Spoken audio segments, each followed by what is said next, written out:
हार्दिक अभिनंदन करते हैं, नमन करते हैं। आज हमें एक पंक्ति याद आ रही है, मैंने पढ़ा है रामधारी सिंह दिनकर जी को।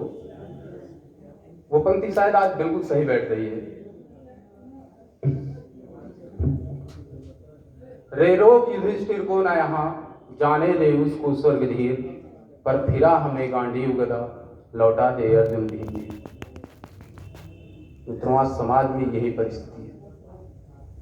जिस राष्ट्र में सर्वदंडोसी राजा के लिए कि वो लोकतंत्र में राज करे, शासन पर हुकूमत चलाए, अपना प्रजा को अच्छे से देखे भाले, आज के लोकतंत्र ने शायद वो पर्यावरण और उस पर्याय को बदल करके रख दिया है।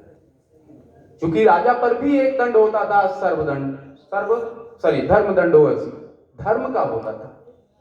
तब क्या होता था? राजनीति धर्म के लिए की जाती थी। कहने का तात्पर्य धर्म को आगे रखा जाता था। और आज क्या हो रहा है कि धर्म को ही राजनीति में बांट दिया जा रहा है। अभी सुनने में आता है कि जो प्रजातंत्र है, जो हम लोग कहते हैं प्रजातंत्र, भारतवर्ष एक प्रजातांत्रिक देश है, ये पश्चिमी देश से आया है। हम आपको थोड़ा सा अल्प समय जरूर है, लेकिन बहुत कुछ बताएंगे थोड़े से शब्दों में और जोड़ने का प्रयास करेंगे आज के युवा को। चूंकि भारतवर्ष इस समय 70% युवाओं से जुड़ा हुआ है और भारत युवा है। अब युवा शक्तियों से आज की जो ऊर्जाएं हैं वो संचालित हो रही हैं।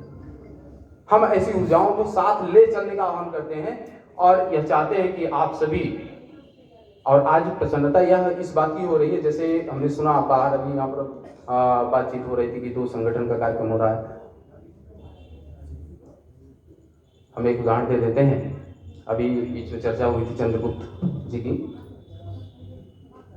तक्षशिला, जैसे आज यूनिवर्सिटी चलती है वैसे तक्षशिला थी, उसके आचार्य थे चाणक्य।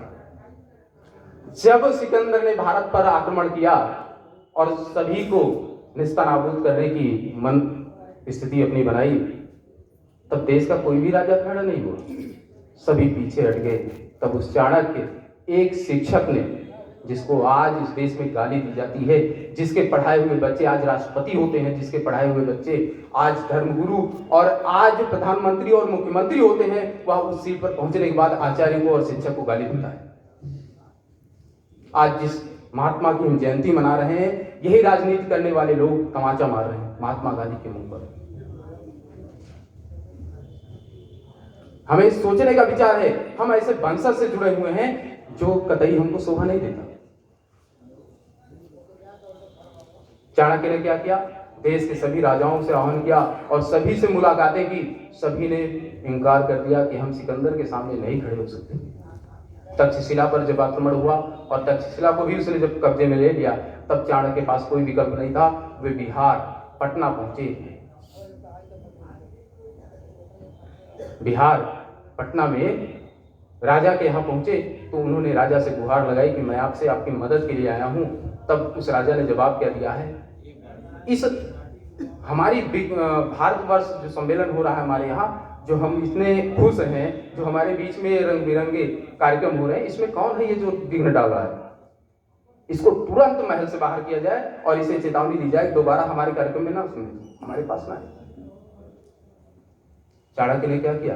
दुखी मन से वापस हुए, लेकिन उन्होंने एक प्रण किया कि अब हम किसी राजा के दरवाजे पर नहीं जाएंगे।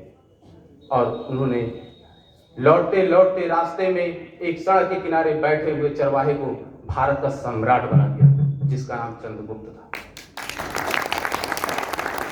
साहू चौपाल आज पूरे भारतवर्ष में लगभग 7 से अधिक राज्यों से अधिक में हम काम कर रहे हैं। हम उसी विज्ञान को जन्म देने का कार्य कर रहे हैं। हमसे प्रसन्नता इस बात की होती है कि आज प्रसन्न मैं इस बात से हूं कि इस जनपद के 2 संगठन एक साथ हैं। हमको संगठन से परहेज नहीं है, आपके जिला अध्यक्षों से परहेज नहीं है, किसी भी पदाधिकारी से परहेज नहीं है कि आपके संगठन में वो मेरे नहीं है। वो मेरे भी हैं, अपने भी हैं, हम उनके हैं और सभी अपने हैं। जब हम ऐसी स्थिति, मनोस्थिति हम नहीं बनाकर चल सकते, तो महात्मा गांधी के सपनों का भारत जो बच्चों को निबंध में लिखने के लिए बोला जाता है, उसका मार्ग हम कैसे प्रशस्त करेंगे? कर सकते हैं? नहीं कर सकते।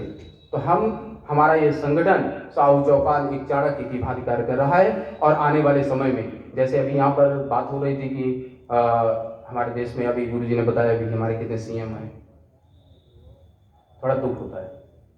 हम युवा हैं, हमारी भी पीड़ाएं हैं। हमको लोग कहते हैं क्या आप नेतागिरी कर रहे हैं, क्या जरूरत है, अपना काम करो, कुछ पढ़ो लिखो आगे बढ़ो। मैं अपने बारे में बता दूं, मैं अंग्रेजी से एमए किया हूँ, LLB वर्तमान समय में चल रहा है। एक जुनून था, एक विचार था कि समाज में जो ये पीड़ाएं हैं, ये समस्याएं हैं, इनको दूर करेंगे, और उसका पीड़ा हमने उठाया। और भविष्य में हमारी जो डिग्रियां हैं वो और भी ज़्यादा बढ़ेंगी। लेकिन दुख इसी बात का होता है जब हमारे अग्रज, जो हमारे आगे मार्गदर्शक हैं, उनमें अगर मतभेद आ जाए और वो ये कहने लगे कि समाज हमारा बट रहा है, तो आप लोग निर्णय देकर बताएं, सच्चे मन से बताना कि क्या हम सही रास्ते पर जा रहे हैं।